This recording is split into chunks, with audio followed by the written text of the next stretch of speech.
Bonjour à toutes et à tous. Je fais cette capsule improvisée par rapport à un enseignement que j'ai reçu ce matin, ou plutôt un rappel, et qui peut concerner beaucoup d'entre nous, donc j'ai décidé de vous le partager. Euh, c'est sur l'adaptabilité. Je suis arrivée à Paris mardi soir pour démarrer ma formation, un stage supplémentaire en Akasha, toujours pour enrichir, encore grandir, évoluer et encore apporter beaucoup de choses dans les consultations. Et je ne suis plus habituée à Paris déjà.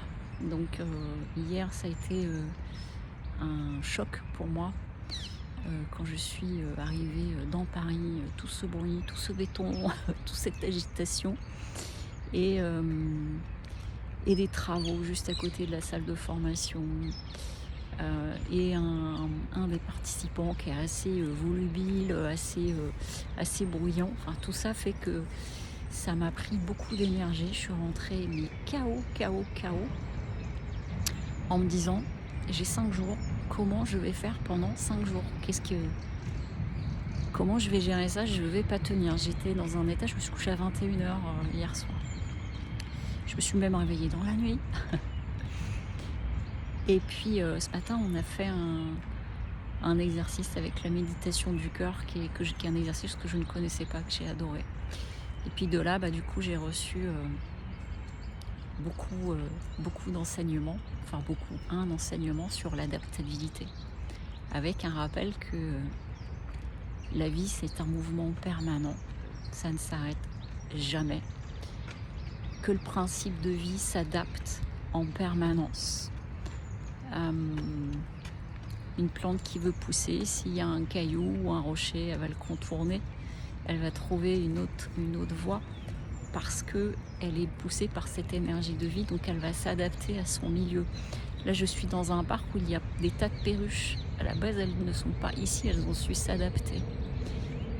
Et surtout, les maîtres disaient,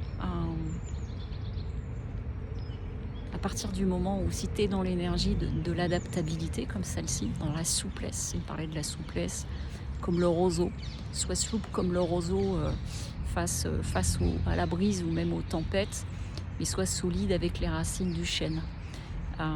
Mais d'avoir toute cette partie qui est souple et qui s'adapte, et qui danse avec la vie, qui danse avec les mouvements. Et du coup, à un moment donné, ils m'ont dit, qu'est-ce qui se passerait si tu deviens totalement souple par rapport à des situations que tu vis, comme celle de la veille, où ça a pris tout son sens, pourquoi je vivais tout ça. C'était pour recevoir cet enseignement de rappel ce matin, sachant que moi, à la base, je suis d'un tempérament qui veut maîtriser les choses. Donc je défais petit à petit, d'année en année, je défais, et ils m'ont dit, libère-toi de tes dernières cuirasses. Et donc ils m'ont dit, imagine, tu es totalement dans la souplesse par rapport à tout ce qui se présente à toi, comme ce qui s'est présenté hier. Comment tu le vis? Et là, je répondais, je dépense pas de l'énergie à me demander comment je vais faire.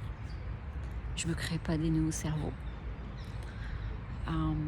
Je canalise mon énergie. Je vais forcément beaucoup mieux dormir la nuit.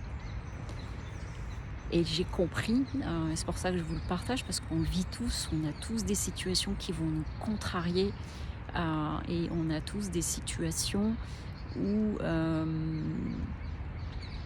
on est cherché dans nos résistances. Alors tout dépend comment nous sommes face au changement. Tout dépend si nous avons tendance à vouloir être beaucoup dans le contrôle, la maîtrise ou pas. Et c'est vraiment un enseignement pour montrer que plus on va faire preuve d'adaptabilité et de souplesse, plus nous allons canaliser notre énergie de façon utile, de façon efficace, entre guillemets. Mais c'est surtout à l'inverse de dépenser de l'énergie à nous poser des questions et à être en résistance, et donc du coup à nous fatiguer. Hop là, les cheveux qui volent de partout. Donc voilà, c'était le partage du jour et de vous demander comment vous êtes-vous face à des situations nouvelles qui se présentent, face à des choses auxquelles vous n'êtes pas ou plus habitué, comme moi, cette densité parisienne. Comment vous gérez? Comment vous l'accueillez? Et qu'est-ce qui se passerait si jamais vous êtes en résistance? Si vous observez que vous êtes beaucoup en résistance, qu'est-ce qui se passerait? Et vraiment visualisez-le. Si je n'étais plus en résistance, qu'est-ce que ça donne de différent?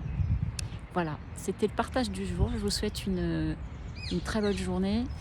Je vous dis à dimanche pour la guidance sans trop savoir à quelle heure parce que j'aurais pas fini le stage.